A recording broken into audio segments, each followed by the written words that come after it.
What's up, y'all? Welcome to Believe in Kentucky. My name is Vinny Hardy. Got Cole Park of the Cat's Paws in here today. Cole, man, how we doing? Doing all right. Doing all right. Got football media here later this afternoon, and we've been rocking and rolling with it. So, writing some stories, doing what I can for basketball yearbook, which is still in production, and I can't do it. I'm mirroring. I'm just gonna put the mirror back on. I cannot deal with this being this way. Um, there we go. It can't read my signs, but it feels way more natural to what I'm doing here. So, rocking and rolling. That's how we've been doing. There you go. There you go. Um, for us, those that follow us, and even the title of this episode, got Taylor Beth Davis, ESPN. We'll reschedule that till next week. She is a little bit under the weather, so she apologized, which there was no need to do. You get paid to talk. You got to take care of your instrument, and so hopefully we can chop it up and talk a little SEC football with her next week. If you missed last week, you missed Chops Harkless. He was on here with us, and Cole's going to talk to him and the rest of his mates tomorrow. You just said that. So Coach Bateman said he liked how the D line was coming along as well. So, we'll see what they do, man. Yeah, we'll be headed to talk to, I think it's going to be Anwar Stewart, obviously, and then I think we're going to be getting Tavion Gadsden and CJ Works. So that's exciting stuff to talk to all those guys. Earlier this week, we got the wide receiver room. Not the wide receiver room. What am I talking about? The offensive line and the running backs. We talked with Coach Colby Smith, CJ Baxter, Jason Patterson. Then we also talked with Cutter Leftwich, Olau Solinen, and Colton Price. So good batch of interviews there. Excited for a good batch of interviews later today, and we'll keep rocking through fall camp as we get closer and closer to September 5th, Vinny. Absolutely. We are on our way. It's you got meet the players this weekend, fan day. We were talking about, kind of getting chops up to speed about what that entailed on the Turns episode. out we So were wrong because they're changing the format this year, so we gave him some bad intel on that. So that's on me, Chops. My fault. My fault. Described a previous regime to you that is no longer applicable.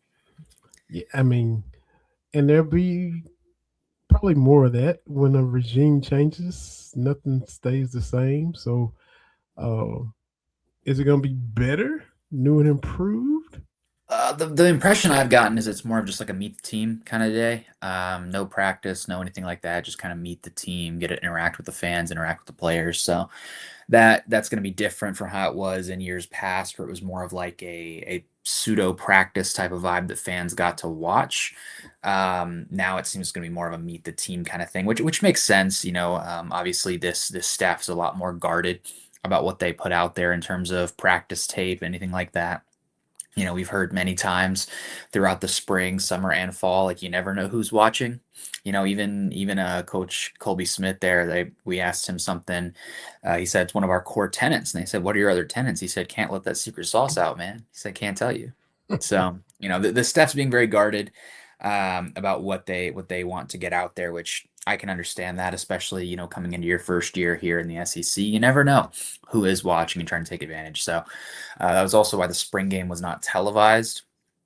But a little bit of a different format for fan day, but it'll still be a great time for the fans who, watching practice was always all good and well, but really what they want to do is meet those players, interact with them. So we get to get some autographs, get to interact with players, have a good time. Yeah, yeah. And when you get to that point of August, I mean, it's really like you said, it's really almost go time. Uh, Mhm. in the next, I don't know, Cole, 6 to 8 days, 10, you'll start to get the quotes of we're tired of hitting each other. We're looking forward to hitting Mhm. somebody in a different Somebody jersey. else. And so that's right around the corner. Fall camp is still fresh now, but it's going to quickly morph into, we're tired of beating up on each other and ready to take it out on uh, Mark Stoops's hometown school. So, you Those know, Penguins. Those Penguins and their FCS Heisman. and you got all the nuggets on all universities, man. That is uncanny, uncanny. Hey, put some respect on, I guess in basketball, the Horizon League. I don't think they're in the Horizon League for football. I think it's some other league. But I will be candid. I don't know the FCS conferences that well. Very few teams, I feel like. I could be exaggerating, but there's a lot of teams that are in different conferences for football because certain sports don't sponsor it. Um, like Villanova is not in the Big East for football because the Big East does not have football. So, Mm, um, a lot of stuff like that. But I do know in basketball, they're a Horizon League squad. They got the Ohio State schools going on with Wright State, Cleveland State. So Youngstown State's ready to be the best of the Ohio State schools. there you go. Yes, and wish them Well, all the maybe best. not, maybe not better than the Ohio State Well, schools because Ohio State will probably always have that. But yeah, well, FCS level. absolutely. The Youngstown State Penguins, I can't speak for them, but I'm going to choose to believe they take my ideology of we'll take wins where we can get them around here. So they'll take that one. Yeah. Sammy Camel, appreciate you in the comments. Say they are in the Missouri Valley. There you go. There you go. So there you go. Appreciate you, Sammy. I need to read up on my FCS football conferences. I know tried and true Pioneer Football League, but um, beyond that, I'm a bit all over the place. I do know all the basketball conferences pretty well, barring a few realignment things. But football, FCS, I gotta put in the work. Gotta grind to memorize those. Yeah, yeah, Appreciate that, Sammy. yeah, Sammy. Appreciate it. Appreciate it. Anybody else in the comments, jump in there for sure. Appreciate you watching. If you're watching live now, we appreciate it. Or checking us out later at your convenience, we appreciate that. Rate, review, subscribe, tell your friends all about us, and we definitely appreciate it.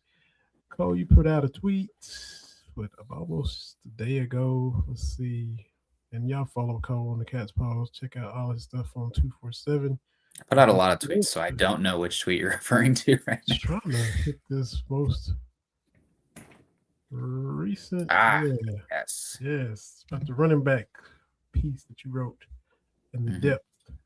So, Did some research for that one, Vinny. I was out there watching film, sitting in here in my office watching film for a story. What are we doing? Uh, my job, I guess. But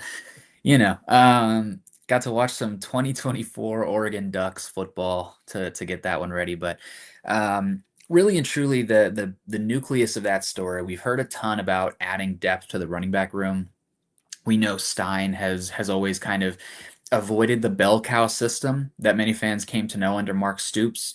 That's not to say that there wasn't multiple running backs in the team before and even running backs who featured, but I feel like we would all acknowledge that there was usually one main running back. That's how you got guys like Benny Snell, Chris Rodriguez, Ray Davis to be at the level they are.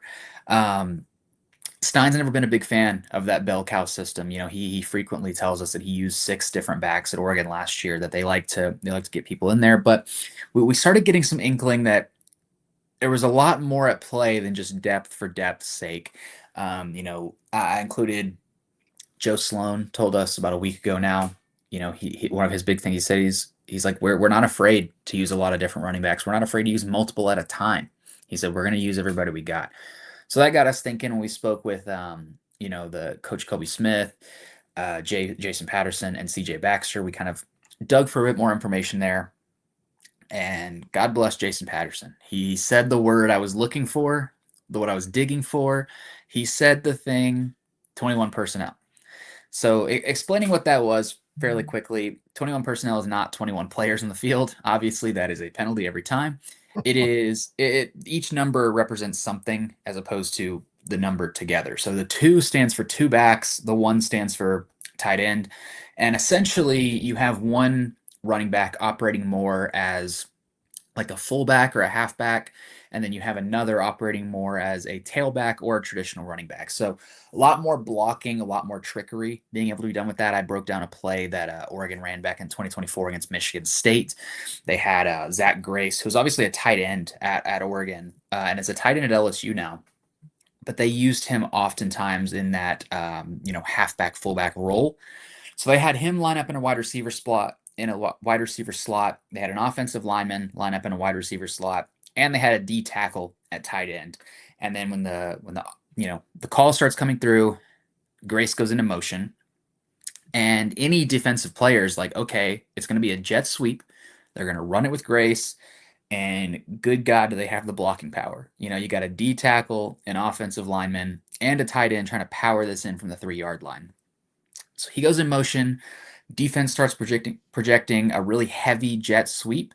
Instead, the ball goes to Jordan James, who was playing kind of a tailback role there, who walks it in the other direction. Absolutely beautiful touchdown for the Ducks, and what ended up being a 31-10 victory there, I believe. So I got to dive into that a little bit, but we've heard from all the different running backs. There's a lot of blocking involved. There's a lot of learning how to line up as a receiver. There's a lot of learning how to be all over the field, not just in the backfield. So it was kind of a culmination of all of those points coming together to really explain nothing specific as to what they're going to do. I don't know any specific plays they're going to run, but it seems like we are going to be getting some 21 personnel from Kentucky this year, which is exciting. It adds another level of versatility, another layer to that offense and what they're going to be capable of doing, and ways they're going to be able to maybe trick the defense a little bit when they don't expect it. And obviously, not every play is going to be 21 personnel. There's going to be a lot of times where they do different things. There's going to be times where they're just simply blocking. You have to block as a running back. It's a critical part of the position. But that was a piece that I really liked how it turned out. I worked, did a lot of research to get that one done, and really, really interesting wrinkle into the running back room and what they're going to be able to accomplish, and more of an explanation as to why there's so much emphasis on having depth in that room too. For sure, for sure. Just because I mean, he likes that anyway. Like you said, he wasn't a fan of the bell cow. Um, your guys that had a potential, or your headliners, are still dinged up. So, Mhm. a lot of factors factoring into that. Yeah. And I think that a point that CJ Baxter made to us is that this is just really, they're all on board with it. They love the idea. It's going to make them better prospects. Baxter even had kind of a cheeky little line there where he said it's going to help us when it's time to play on Saturdays. And when it's time to play on Sundays, this is going to make you into a better NFL player, a more versatile, draftable running back that can do all of these different things. So there's a lot of excitement around all of the running backs this year. I know that when they added those two JUCO guys, Amir Smith and Jordan Colbert, there was some concern from a segment of the fan base that was a little bit more worried. Like, do they not have confidence in who they have? Does that mean that Barnes and Baxter are behind on schedule? Not necessarily. There's just a lot of things they want to do with that room this year. I think that there's every reason to be very, very excited about what the running backs are going to be able to accomplish in a Stein system, even if it's not the traditional bell cow style that maybe Kentucky fans have been used to with a Mark Stoops offense. Yeah. Like Mizell had his name mentioned, and Mm-hmm. you can see why he was recruited so highly, and you know making defenders miss to finish off a run, things of that nature. Uh, it will take some getting some used to now that you mentioned it. Ray Davis going for 300 on Florida. Benny Snell and C. Rod breaking Sonny Collins' all-time records, things. So it will be different from that standpoint. It'll be different, period. Yeah. Offensively, especially with defensively too. But from the ground and pound to the play it close to more conservative to being aggressive to it's just going to be a whole overhaul. It is. It absolutely is going to be very, very different. But I would just, it's important to remember that's a big reason why Stein was brought here. There was a lot of emphasis in that hiring process on, getting someone who could, quote, light up the scoreboard on Saturdays, because that was even in the best days, I feel like of the Mark Stoops tenure, that was one of the common criticisms was that the offense never really matched up all that often. I mean, there were still great years where they had pretty solid offenses. I remember that first Will Levis, Liam Cohen year was a great time. It was a lot of fun, but um, this is really a team and an administration, a regime that was built around the idea of having a more dynamic, strong offense, and then they bring in Jay Bateman, a guy who can be great on the defensive end. And obviously, you want to have be great on both sides. You want to be a great football team, but I think that offensive-minded approach is a big reason why Stein was brought in here. So that we're kind of seeing that already. It's going to be an adjustment, but I think it's going to be one that, at least right now, I think that's going to be one that Kentucky's going to be better for in the long term, and especially if that defensive side can not just keep up, but excel under Jay Bateman and what he's able to do. They've got the pieces to do it. For sure, for sure. You mentioned regime change. Um, from your perspective, maybe there's not enough time that's gone by, but you're interacting with a new media relations across the board. Have you noticed anything yet, or is it still a little bit too early in the regime to to see how things have changed from the way you receive notices, you receive the way you cover the squad? Has that changed for you yet?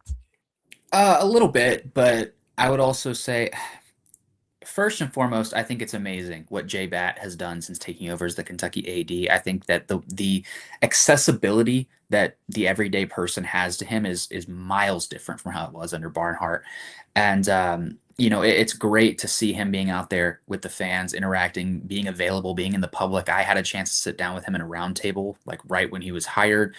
That's been amazing.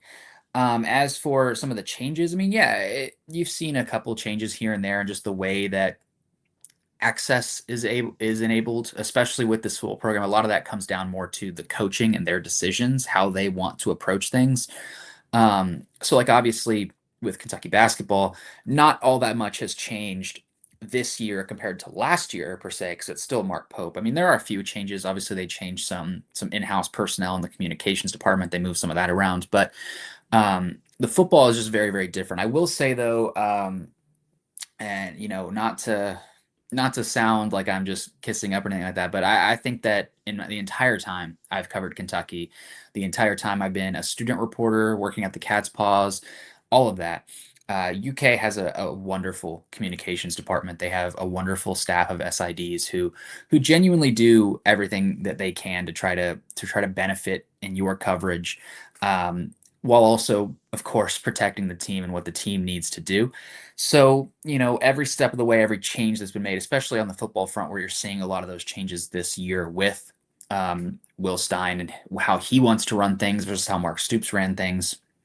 I think that there have certainly been changes. There's been, times where we get a lot less access, we get a lot less information early on. But as far as the UK side of that, I mean, we've always had very clear communication with the SIDs. Susan Lax, the football SID, she's always been very upfront with us and saying, "Hey, I'm going to do what I can. I'll help you in any way I can. Some of it's out of my control. I'll ask Stein what he wants to do."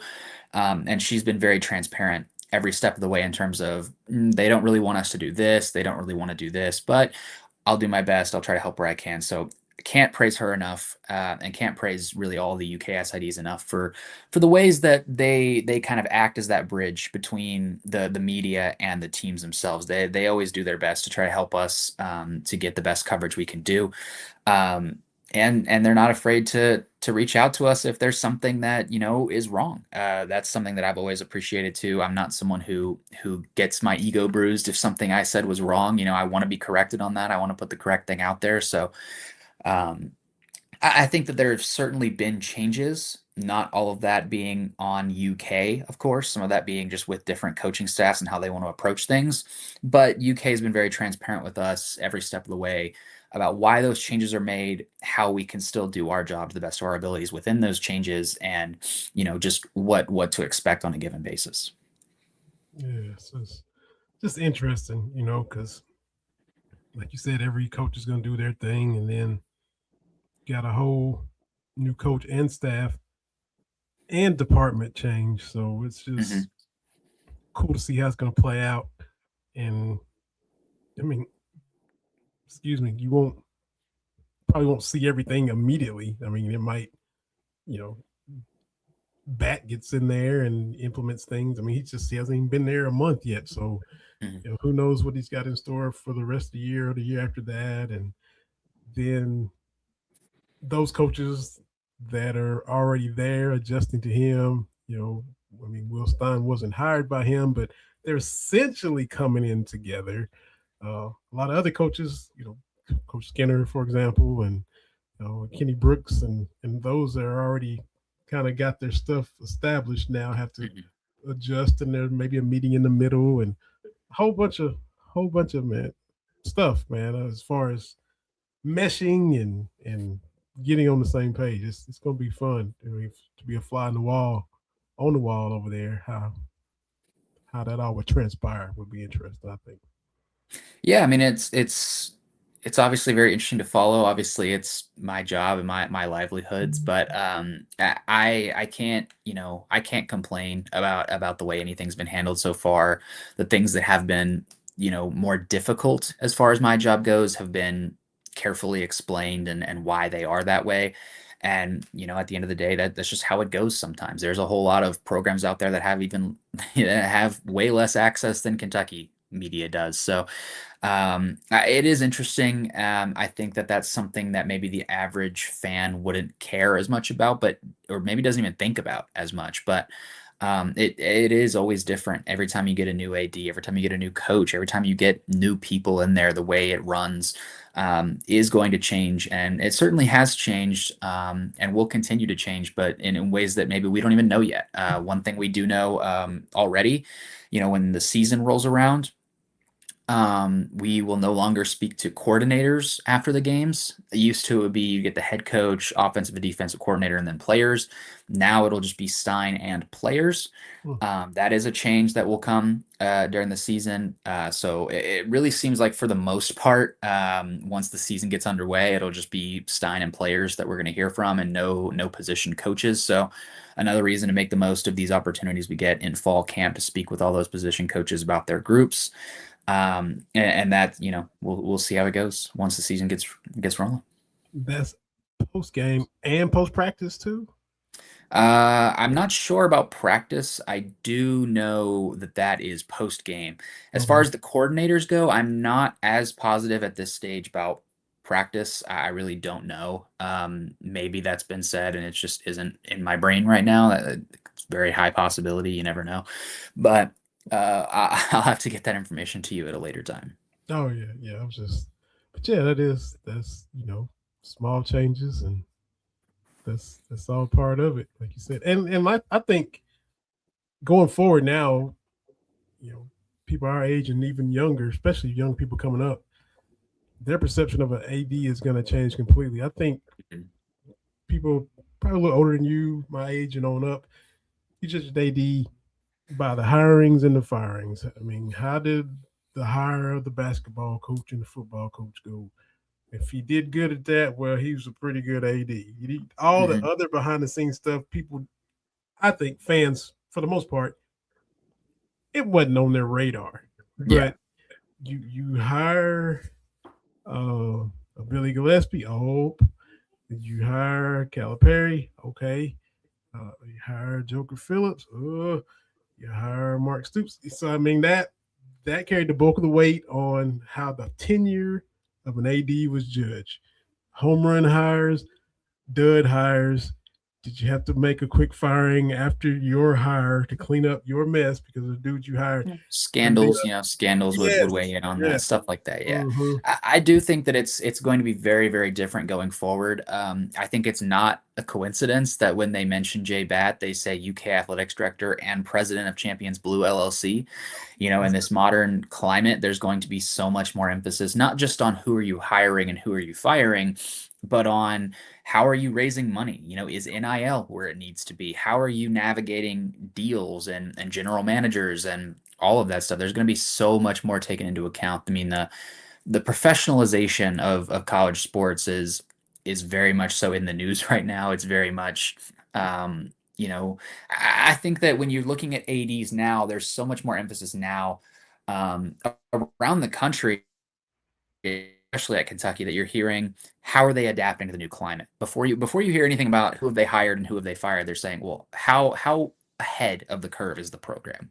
Are they taking advantage of new opportunities? Are they testing waters? Are they playing it safe? Are they raising money? How's the NIL budget? There's just so much more that goes into it, and obviously who you hire and who you fire still matters in terms of how you're perceived as an AD, but there to it. And on a day-to-day basis, I think that all of that stuff is going to be maybe even secondary on a day-to-day basis versus where's the NIL at? How is the LLC doing, quite frankly.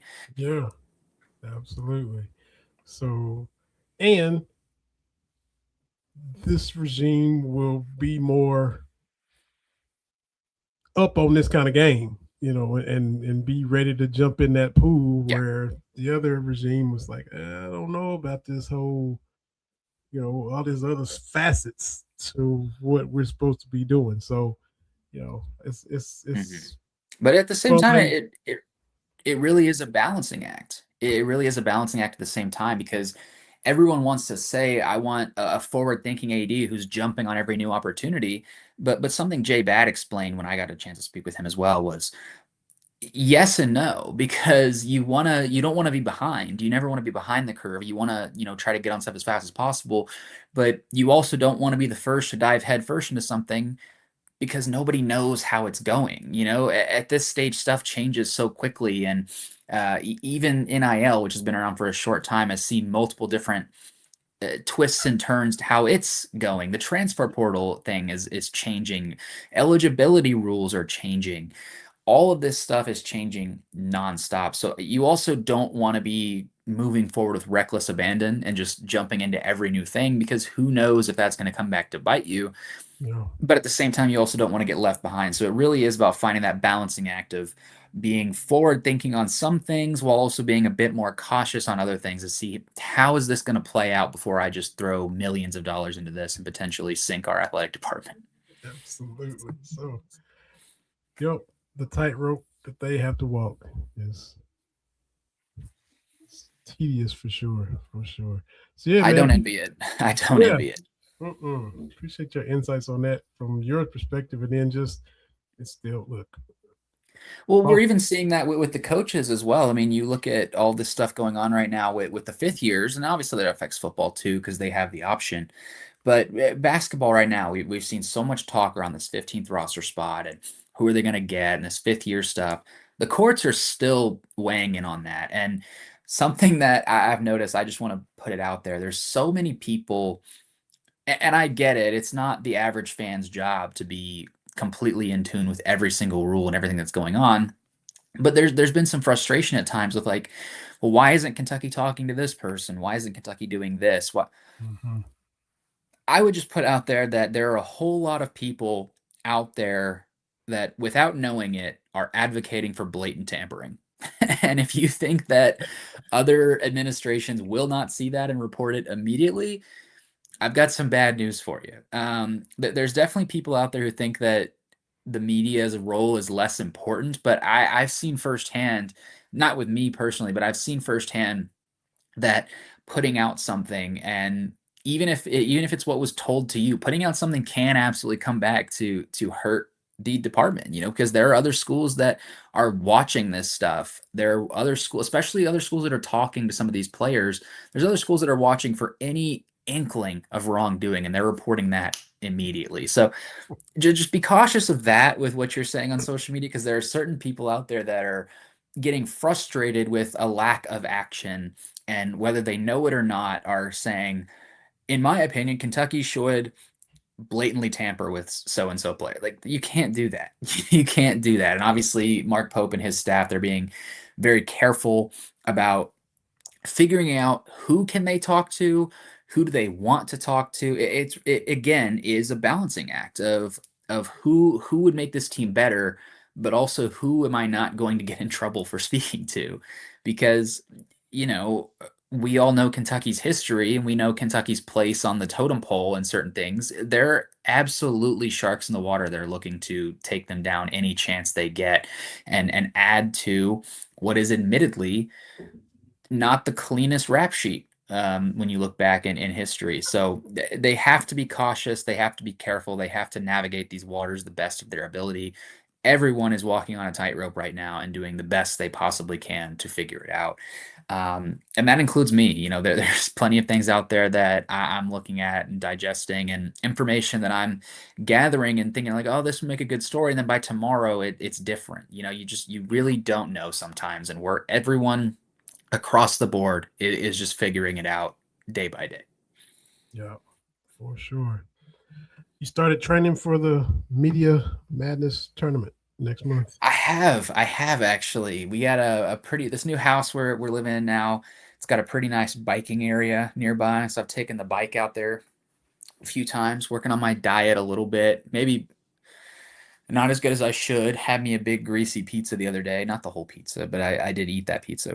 Yeah, a guy like me, fresh out of college, I'll order a big pizza and then eat it for like the next 3 days. You know what I mean? Like I'll just eat the same thing 3 days in a row and not be Yeah. bothered by it. Mm-hmm. Need to be eating a little bit better, but working on taking in the right fluids, working on biking a little bit more, getting active. Need to go down the road a little bit to this park we got down the street and shoot some hoops because I got to work on the jump shot a little bit. But we are working. We're trying.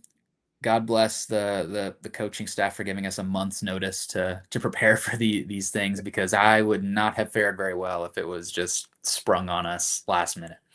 Like the open practice. Yeah. Yeah, I might not fare very well anyway, but at least now I only have myself to blame.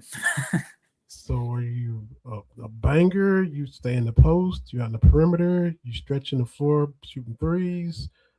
What's the little? Don't get a whole scout report, but what can people expect from Cole Park?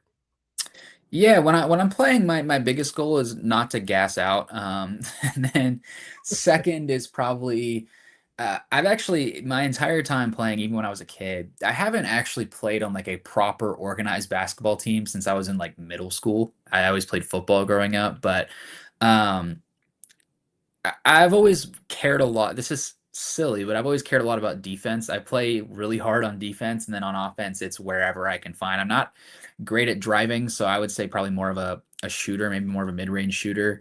Um, but you're going to get some defensive effort out of me regardless. That's what we'll say. That's the scouting report: is a defender that is a pass first offensive player that will make a few attempts to shoot the ball if I'm open.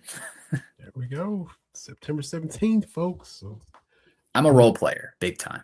mm, there you go. There'll be video and content coming out and Oh God. stories and all that. So looking forward to seeing everybody go at it. It was cool idea. So have a great media session. We put a bow on this episode. It was cool talking about the change in regime because there's Mhm. still no games to talk about, and so we won't be saying that much longer. But see what you get from the D line. As mentioned, we talked with Chops last week, and those guys were available, and Cole's going to talk to him again. So follow him on the Cat's Paws. Read all the stuff. We put his Twitter page up there. Follow him on there if you're not doing so. And we'll put a bow in this episode of Believe in Kentucky. Rate, review, subscribe, tell your friends. If you're a YouTuber, subscribe. If you like Apple Podcast, Spotify, rate, review, subscribe, all that stuff. We appreciate it, and it helps us out. So for Cole Park, my name is Vinny Hardy. Been another episode of Believe in Kentucky. We'll hit the end button and let y'all see our outro, and we'll holler at y'all next week.